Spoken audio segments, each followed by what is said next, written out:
Nama saya Novia Rahmansari, guru mata pelajaran SKI MAN 1 Cirebon. Pada kesempatan kali ini saya akan melaksanakan pembelajaran uji kinerja PPG dalam jabatan batch 1 tahun 2025 pada hari Rabu tanggal 7 Mei 2025. Berikut ini videonya.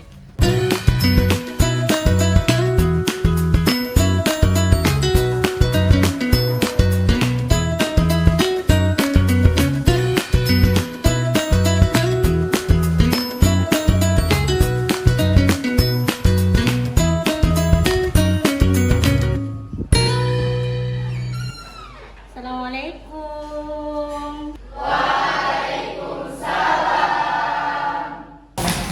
Oke, kelas 10-5. Hari ini tanggal 7 Mei 2025.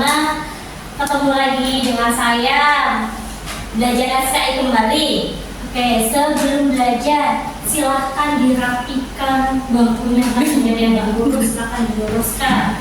Kalau ada sampah sebelahnya belum ada sampah belum, silakan dibersihkan terlebih dahulu. Cek kanan kirinya. Gimana kabarnya hari ini? Alhamdulillah sehat semua ya. Sebelum dimulai saya minta bantuan Abrar. Dipimpin doa Abrar. Before we study, let's pray together. Again. Bismillahirrahmanirrahim. Raditu billahi rabban bil islami dinan wa bi Muhammadin nabiyyan wa rasulah. Rabbi zidni ilman warzuqni fahman. Amin. Oke, terima kasih Azra sudah membantu baca doa. Oke, saya absen terlebih dahulu ya. Kelas 10-5. Abdul Rafi, Agir, Ahmad Zidan, sehat ya Zidan ya? Alhamdulillah. Fatih, Anissa, Artileri, Dita Aulia, Zahra. Jadi yang tidak hadir 1, 2, 3 orang. Jadi yang di kelas ada 32 siswa. Oke. Setelah saya absen, saya mau ice dingin terlebih dahulu biar matanya fresh, biar nggak tegang kayak ini. Pada tegang semua sama saya juga. Nah, ini ice drinkingnya nanti gerakan berantai. Silakan 10 orang maju. Mau saya tunjuk atau milih sendiri? Yuk,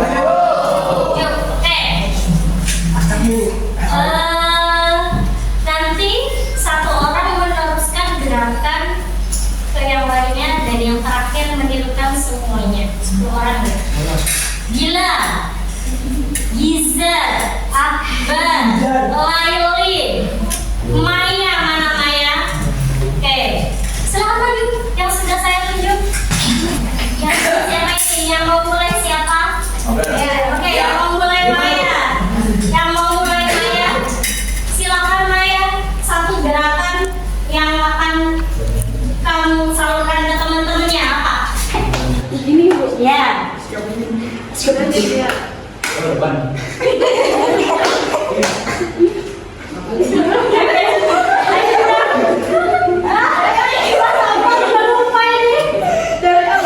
Dari apa tidak? Dari mana?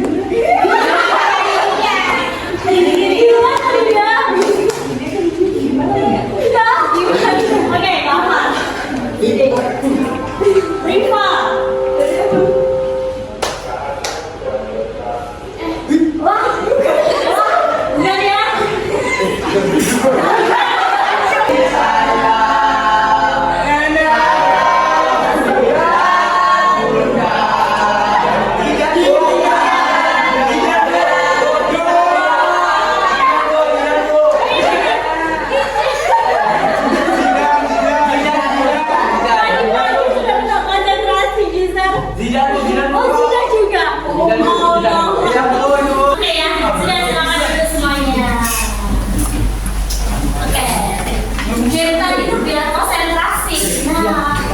Berarti Giza, Zidan, Ramos, dan sebagainya masih dia ya.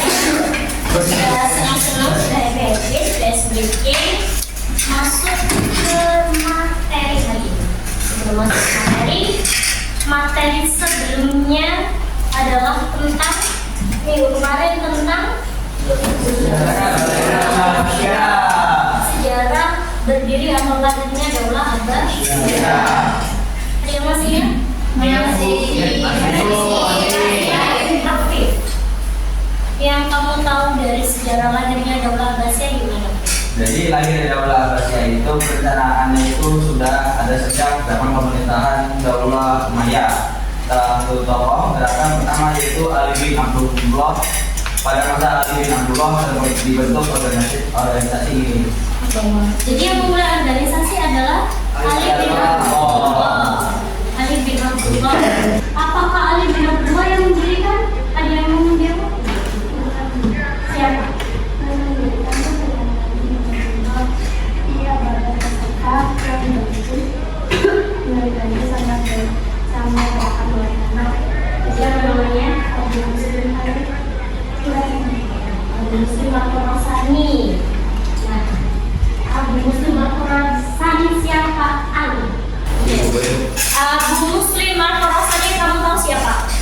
Tahu saya sih itu pemimpin pengkhianat dari Daulah pertama. Oh, pada masa Daulah Umayyah sudah ada pemimpin itu ya. Terus akhir masanya Abu Muslim Al-Khorasani? Al-Khorasani itu akhirnya dibunuh sama Abu Mansur. Nama lengkapnya siapa tadi? Abu Ja'far. Siapa itu? Adalah Sip. Jadi Abu Abbas As-Saffah itu mendirikan Daulah Abbasiyah dibantu oleh gerakan bawah tanah yang bernama Abu Muslim Al-Khorasani itu dari wilayah yaitu Khurasan. Ya. Kemudian dibunuh akhirnya waktu dia yang membantu atau dibunuh oleh Khalifah Ja'far al-Mansur. Oke, berarti masih ingat ya materi yang lalu. Nah, sekarang kita masuk ke materi yang baru, yaitu perkembangan peradaban dan ilmu pengetahuan pada dasar Daulah Abbasiyah. Kira-kira kenapa kita bahas ini?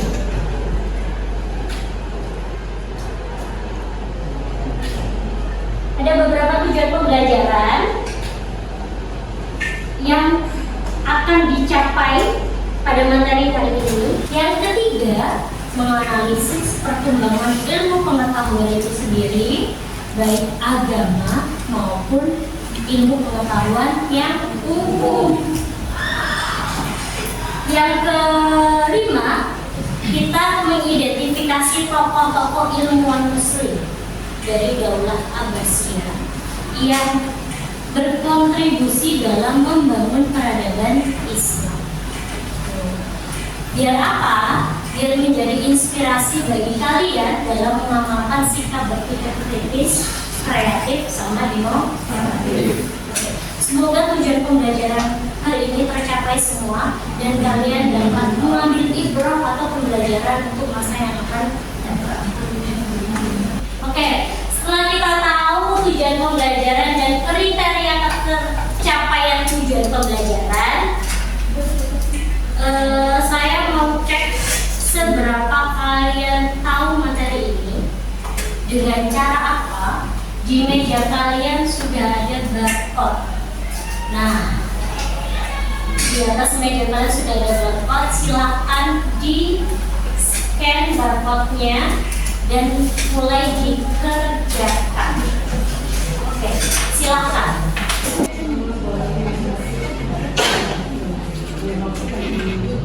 Ya, coba kok.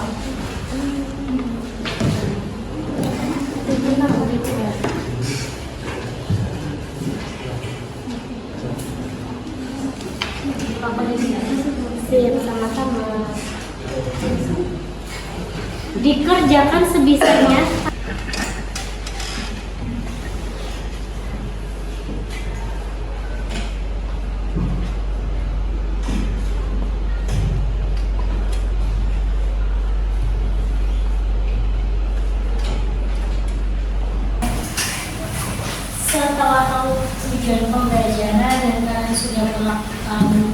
investasi. Ada yang tahu ini apa? Apa dari? Madinatus Salatin dan Malaysia. Madinatus Salatin dari Daulah Abbasiyah. Apa itu Madinatus Salatin? Ada yang bisa jawab lagi? Kota para Sultan. Kota para Sultan. Anissa, Kota para Sultan. Didirikan pada masa siapa ya kira-kira ya? Siapa?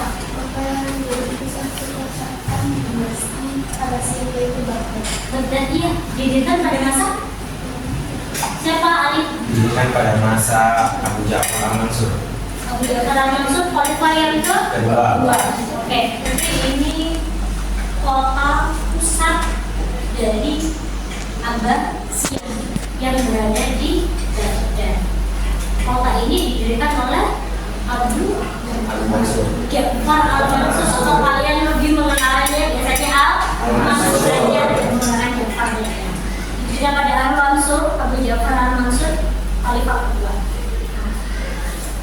Ini jadi pusat peradaban, ilmu pengetahuan, Baitul Ilmu juga ada di sana.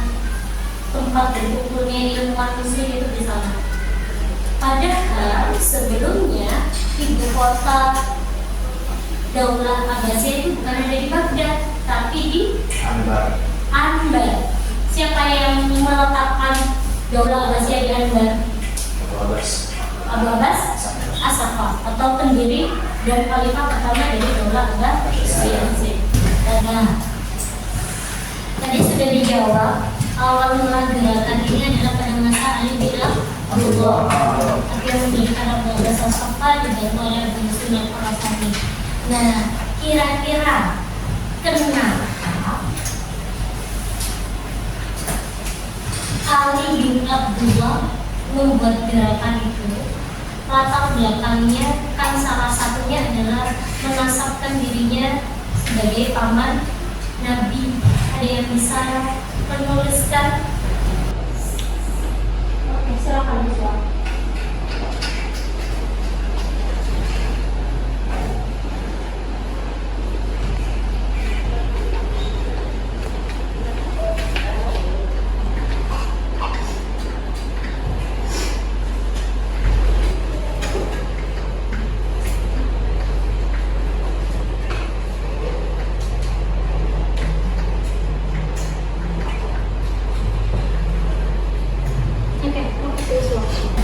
Jadi menyadarkannya dari Abdul Muthalib. Abdul Muthalib itu siapa? Abdul Muthalib kakek, kok bisa paman ya? Kalau Abbas paman, tapi kalau Abdul Muthalib kakeknya dari Hashim, berarti mbah buyut atau kakek buyut. Jadi menyadarkannya dari Hashim. Oke, selanjutnya kalian akan menonton video terlebih dahulu. Dan berikut adalah khalifah-khalifah yang memimpin Bani Abbasiyah di setiap periode.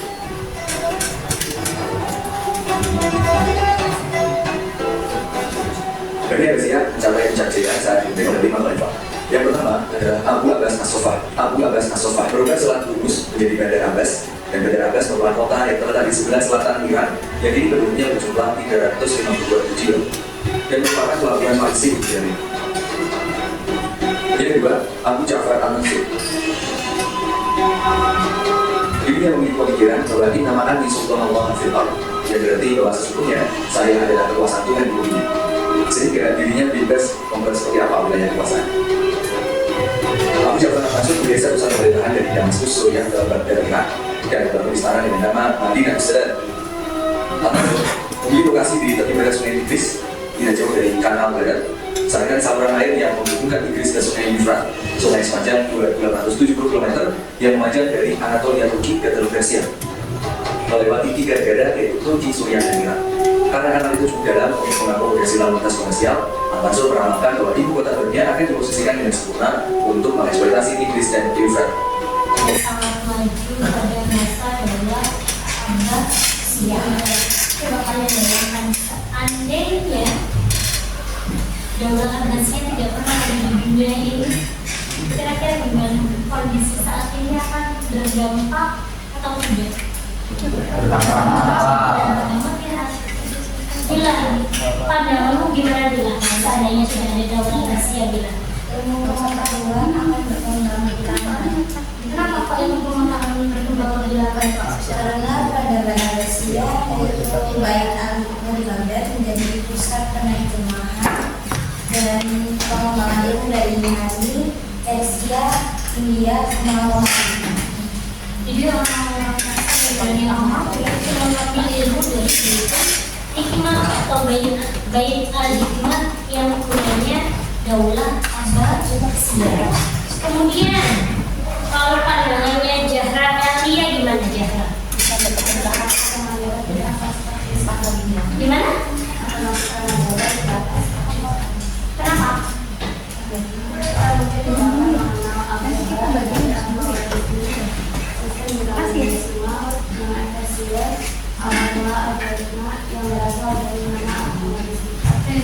Jadi memang ada tokoh matematikawan yang bernama Al-Khwarizmi yang sangat terkenal saat ini. Gak ada Al-Khwarizmi kita nggak kenal angka 0. Karena angka 0 itu yang menunjukkan adalah Al-Khwarizmi. Tidak tahu ada jasa, tidak tahu apa. Kalau menurut Kiran tidak berkembang ajaran ini, Bu. kenapa? Oke, tidak berkembang. Karena mazhab Syafi'i dan mazhab Hambali hanya pada masa daulah Abbasiyah. Oke, karena mazhab Syafi'i sama Hambali lahir pada oke. Jadi seandainya tidak ada Abbasiyah, ilmu pengetahuan tidak akan semaju sekarang. Ilmu pengetahuan yang kalian pakai kimia, fisika, matematika, mesin itu ada ketika zamannya Abbasiyah. Jadi orang-orang Yunani, orang-orang Barat, Eropa abad ke-17 itu belajarnya dari Baitul Hikmah dari daulah Abbasiyah. Oke, skip. Kenapa disebut zaman keemasan? Nah, karena ada berbagai ilmu pengetahuan yang hadir. Gitu. Zaman keemasan ini, karena Abbasiyah lahir pada abad ke-8 sampai 13, jadi 5 abad itu dianggap sebagai golden age. Peradaban Islam berada di puncak itu ketika masa daulah Abbasiyah. Ada masa klasik. Nah, ada Baitul Hikmah yang didirikan oleh Harun al-Rashid dan nanti akan dikembangkan oleh khalifah selanjutnya yaitu Al-Ma'mun. Jadi ini agak sedikit ke akidah. Kenapa kok perkembangan ilmu pengetahuan sangat pesat? Karena didukung oleh khalifah dia beraliran Mu'tazilah, karena yang membuka akal pikiran manusia dibandingkan menggunakan Al-Quran dan Sunnah.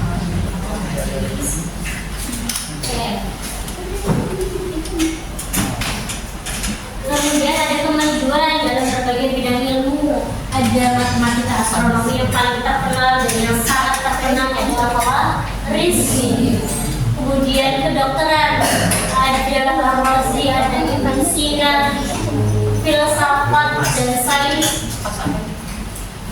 Ada Al-Farabi, Ibn Sina, Al-Kindi. Nah, yang sangat berpengaruh pada saat ini teknologi dan rekayasa yang dikembangkan oleh Al-Jazari. Itu adanya mesin saat ini itu juga karena kontribusi dari daulah Abbasiyah. Pengembangan teknik irigasi, arsitektur, mekanik pompa. Makanya kalau tidak ada daulah Abbasiyah, peradaban saat ini mungkin tidak semaju. Oke, sekarang tugas kalian adalah mengerjakan LKPD, bekerja peserta didik. Ini untuk menganalisis perkembangan peradaban dan ilmu pengetahuan masa daulah Abbasiyah akan dibagi menjadi 9 kelompok. Jadi satu kelompok isinya 4 orang. Jadi tinggal balik aja kalian. Ya, oke? PD-nya. Nanti silakan scan barcode untuk mengerjakan tugasnya. Oke, siap? Silakan dikerjakan.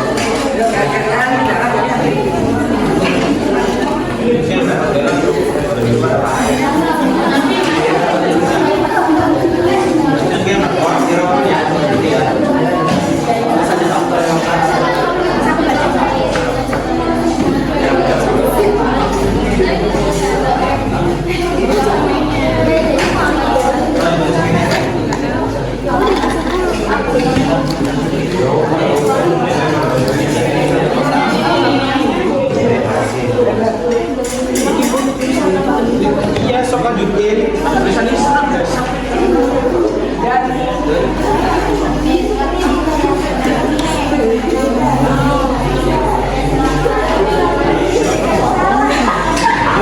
Di LKPD tadi ada beberapa pertanyaan juga. Nah, kalian jawab. Mau diberikan. Oke, silahkan. Kelompoknya Ali, Leri, Abrar, Lina, sama Fitri. Silakan maju.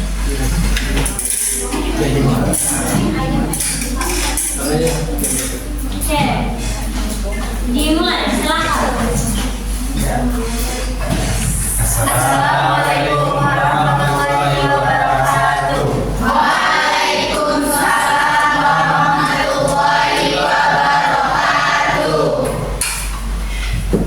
Kami di sini ingin menjelaskan tentang materi perkembangan peradaban dan ilmu pengetahuan masa Daulah Abbasiyah di Baghdad. Sini ada soal yang pertama, yaitu apa saja faktor yang mempengaruhi perkembangan ilmu pengetahuan masa Daulah Abbasiyah. Ada beberapa faktor, di antaranya yaitu dukungan khalifah terhadap ilmu pengetahuan. Soal yang kedua ini ada apa peran Biatul Hikmah Baitul Hikmah dalam perkembangan ilmu pengetahuan Islam, yaitu pusat peradaban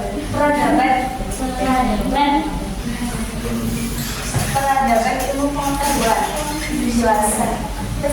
Penerjemahan. Nah, itu kan sebagai pusat penerjemahan. Oke, terima kasih kelompoknya Ali dan kawan-kawan. Beri tepuk tangan.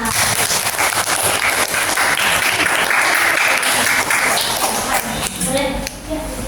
Sekian dari kami, kurang lebihnya mohon maaf. Assalamualaikum warahmatullahi wabarakatuh.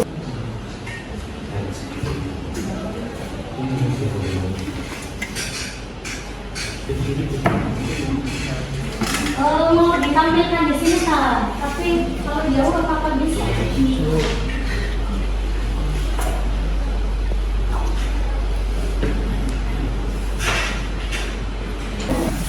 Setelah kita tadi mendengarkan presentasi, menyimak presentasi, sekarang sudah di akhir pembelajaran.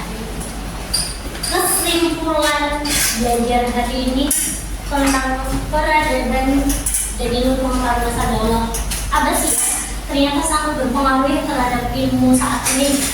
Kalau tidak ada Abbasiyah, kita tidak akan menikmati ilmu-ilmu tersebut. Nah, tapi ada yang lebih penting. Jangan hanya memanfaatkan ilmu itu, tapi kembangkanlah ilmu yang ada di Daulah Abbasiyah sehingga peradaban Islam bisa lebih maju lagi, bisa berada di zaman keemasan kembali. Itu. Dan minggu depan kita akan bahas materi terakhir dari Daulah Abbasiyah, yaitu tentang faktor-faktor kehancuran atau keruntuhan dari Daulah Abbasiyah. Kita akan bahas semua. Oke, silahkan nanti dibaca materinya. Ada di materi pembelajaran interaktif yang akan saya share, dan LKPD-nya silahkan dikerjakan. Cukup sekian dari saya. Mohon maaf sebelumnya. Saya akhiri. Wassalamualaikum warahmatullahi wabarakatuh.